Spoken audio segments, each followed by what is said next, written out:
오늘 우리가 읽은 본문은 7장까지는 2장부터 7장까지는 아람어로 된 본문이고요. 그리고 오늘부터 다루는 본문 12장까지의 본문은 히브리어로 된 본문입니다. 그래서 어떻게 보면은 다니엘서에 있어서 또 다른 전환점을 맞이하고 있는 거죠. 근데 내용으로 봤을 때는 7장과 8장이 별반 다를 바가 없습니다. 그게 그 내용이에요. 열방 왕이 득세하지만 반드시 무너지게 될 거고 끝은 오게 될 거다라는 이야기를 반복해서 전해주고 있는 겁니다. 이 이야기를 통하여 우리가 무엇을 적용해야 될지 몇 가지로 생각을 해보도록 하겠습니다. 첫 번째로 어떤 학자는 이걸 겹쳐본 환상, 겹치기 예언 뭐 이런 식으로 표현했는데요. 결국 말씀은 말씀으로 해석할 수밖에 없다는 겁니다. 한 번의 말씀으로 들어서 짠하고 뭔가 회복이 되고 깨달음이 되고 확신이 되었던 게 아니라 그 다니엘조차도 환상을 꾸고 꾸고 말씀을 받고 받고 5장의 벨사살 왕을 통하여 말씀을 보고 그리고 7장에서 꿈에서 환상을 보고 그리고 오늘은 아예 또 직접적인 예언을 듣고 보는 그런 반복적인 과정이 있어야 말씀을 말씀으로 받아들이며 살아갈 수 있다라는 겁니다. 우리 인생에요. 한 번의 말씀으로 우리가 만족하지 않았으면 좋겠습니다. 다 이해되지 않아도 말씀을 말씀으로 풀어야 되고 말씀을 들어야만 해결되는 게 있다라는 거죠. 그래서 계속해서 말씀을 사모해야 되고 계속해서 말씀으로 다가가야 된다라는 겁니다. 내 안에 확신이 있기 위해서는 하나님께서 벨사살을 통하여 보여주시고 꿈과 환상인지 구분하지 못하는 7장을 통해서 구분시켜 주시고 또 직접적으로 이거는 쐐기를 박는 거구나 느낄 정도의 예언을 듣게 하시는 보게 하시는 그런 상황들이 반복되듯이 우리의 삶의 말씀을 받고 받고 받고 말씀이 보이고 보이고 보이고 말씀이 열리고 열리고 열리는 과정을 통해서 우리의 확신이 더해 간다라는 겁니다. 하나님께서 풍성하고 선하신 하나님이시기 때문에 한 번 말씀 주시고 야, 너 내가 말했는데도 못 알아듣냐? 너 진짜 나쁜 놈이구나. 이런 식으로 얘기하지 않으십니다. 신실하신 하나님께서 신실하게 반복적으로 말씀을 주실 거예요. 그 말씀에 자기를 노출해 갈 때 다니엘이 확신 가운데 믿음으로 삶을 살아갈 수 있었듯 우리도 다니엘처럼 살아갈 수 있다라는 겁니다. 그러니까 우리가 끊임없이 말씀을 구해야 되고 끊임없이 하나님의 말씀과 마주해야 된다라는 이야기가 첫 번째 교훈이고요. 두 번째로는 개인의 사정을 넘어서 시대를 보여주시는 응답이었다라는 겁니다. 우리가 만약 누군가로부터 포로로 끌려와서 지금 15살부터 60살 그리고 나아가서는 이제 나중에 80살까지 될 때까지 살아가야 된다면 무엇을 기도하시겠습니까?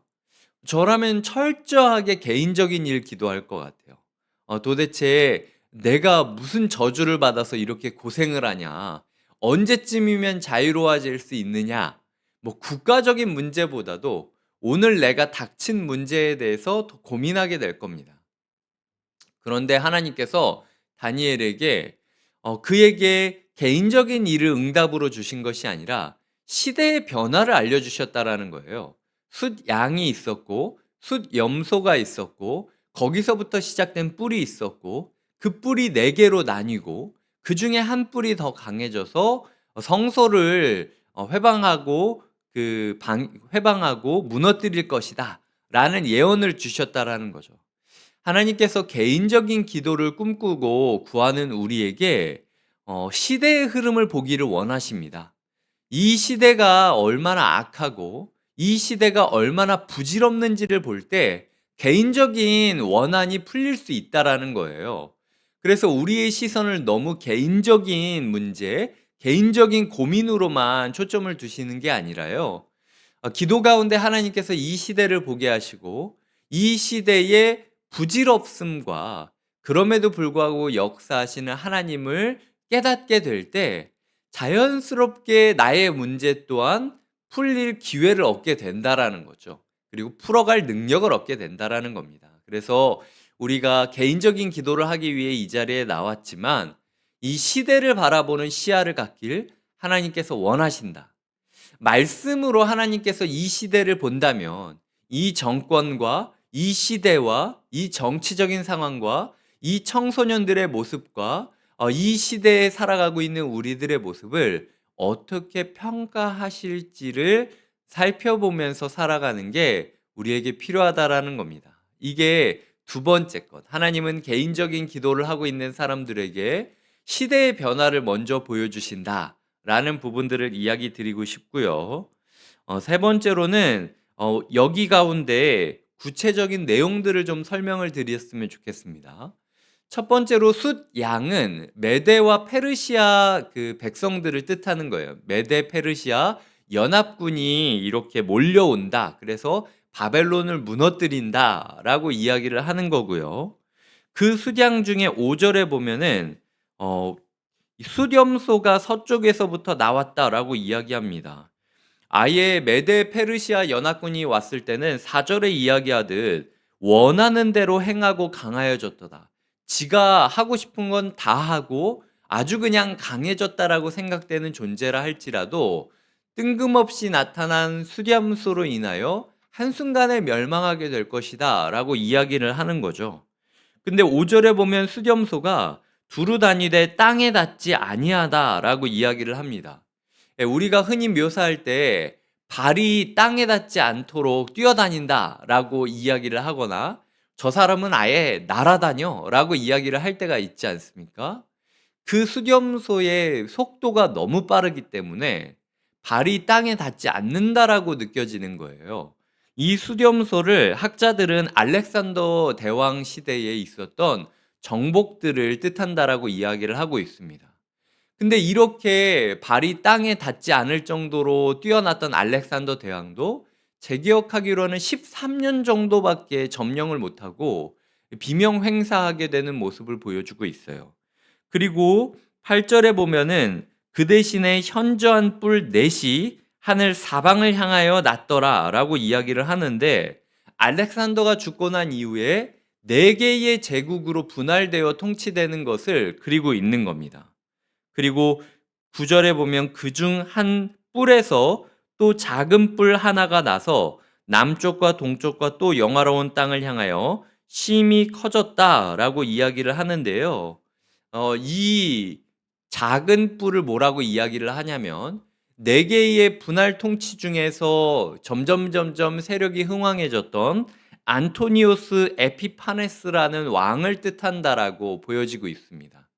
이 에피파네스라는 왕은 그리스 메대 혈통으로 태어난 사람이에요. 그리고 친그리스 정책을 펼쳤습니다. 그래서 이스라엘 사람들 가운데 바벨론은 포로 정책을 베풀었고 페르시아는 이 귀환하면서 분권 정치를 문화만 우리에게 충성만 한다면 너희의 문화를 존중하겠다라고 하는 유순한 정책을 꿈꿨다면 이 알렉산더는 완전히 점령하고 결혼과 이런 것들을 통해서 융화 정책을 펼쳤고 그 중에서 안토니오스 에피파네스는 융화가 아니라 이제 그리스가 최고니까 그리스 걸 따라야 된다라고 강요하는 정책으로 다시 돌아서게 되었다라는 거예요.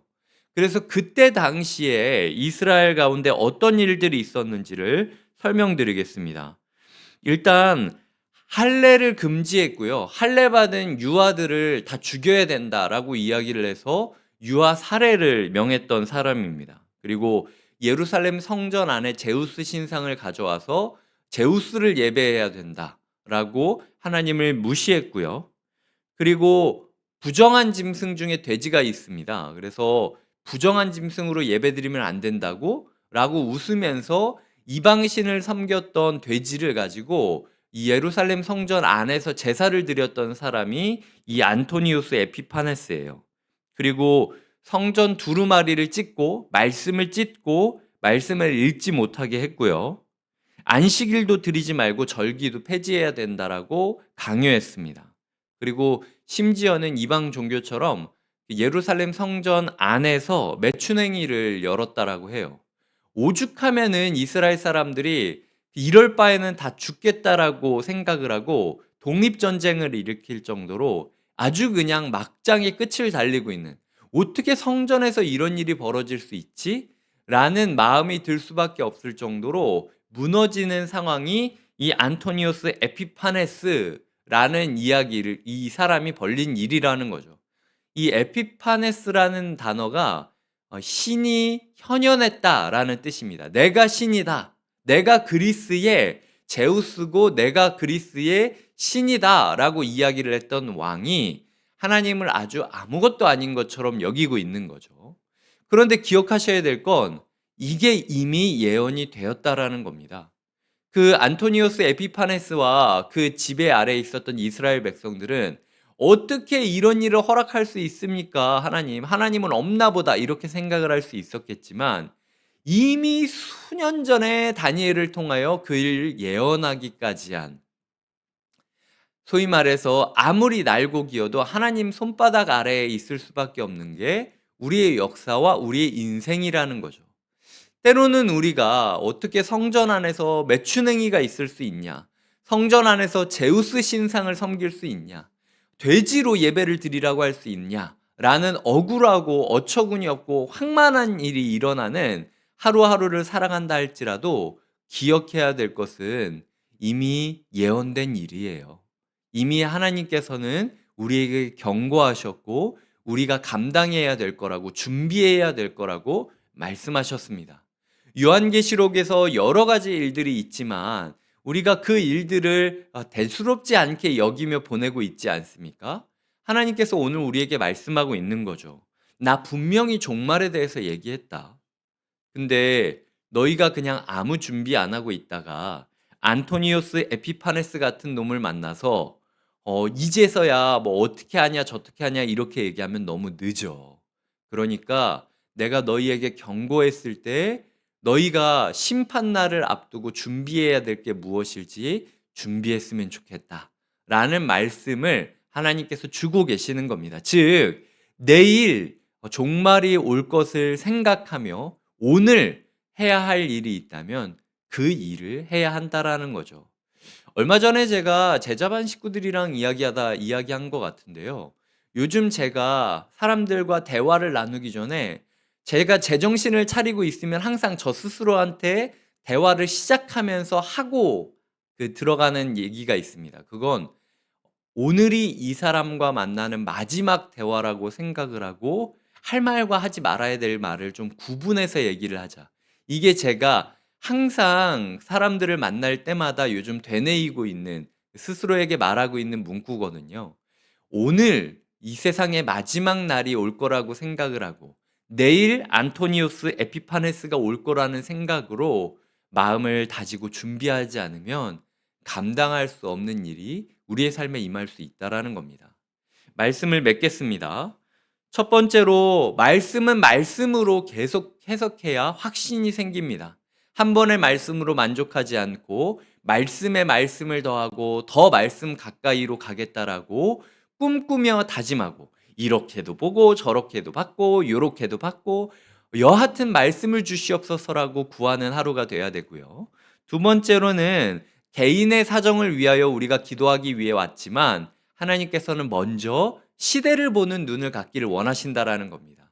우리의 말씀을 가지고 이 시대를 바로 해석해서 지금은 이 알렉산더 왕, 이 왕이 이 지구를 영원히 통치할 것 같지만 이 왕도 결국 몇 년 안 되어 네 개로 쪼개질 작은 뿔에 불과하구나라고 느껴질 정도로 이 세상 권력과 시대에 대해서 어떻게 보면은 조금 초월한 모습을 보여야 되는 게 두 번째 메시지고요. 세 번째로는 우리 삶 가운데 언제 안토니우스 에피파네스가 올지 모릅니다. 언제 성소가 무너지고 회방될지 몰라요. 하나님께서 하지만 미리 예언하셨습니다. 우리의 삶 가운데 주님께서 미리 경고하신 부분이 있어요. 혹시 설마 하다가 끌려온 사람들이 이 바벨론 포로들입니다. 혹시 설마 하다가 준비해야 될 시간을 놓치는 일 없도록 주님 우리가 오늘 준비하며 보내겠습니다. 라고 결단하는 하루가 되시길 주님의 이름으로 축복드립니다. 함께 기도하겠습니다. 제가 기도하겠습니다. 하나님 아버지, 오늘 우리가 다니엘을 봅니다. 7장에서 8장으로 넘어가는 그 변화의 국면 가운데 어쩌면 똑같은 메시지를 다시 한번 주시고, 다른 방법으로 주시고, 다른 모양으로 주시고, 더 깊은 내용으로 성소가 무너질 것까지 구체적으로 보여주시는 모습을 봅니다. 말씀은 말씀으로 계속 해석해야 확신이 생기는 것을 깨닫게 됩니다. 주님, 우리가 한 번 받은 말씀으로 만족하며 살아가는 게 아니라 이 말씀을 해석할 또 다른 말씀을 달라고 하나님을 붙잡고 붙드는 하루가 되게 하여 주시옵소서. 하나님, 또한 우리가 이 시대를 바라보기를 원합니다. 개인적인 기도 제목에만 함몰되어 있는 것이 아니라 개인적인 기도와 고통 가운데서도 시대를 보기 원하셨던 하나님을 기억하며 우리가 이 시대의 조류를 바르게 보고, 아무것도 아니구나 세상 권세 깨닫고 하나님을 의지하는 하루 되게 하여 주시옵소서. 하나님, 또한 우리의 삶 가운데 언제 우리의 성소가 무너질지 모른다. 하나님께서 분명히 예언하시는 것들을 우리가 기억하게 하여 주시옵소서.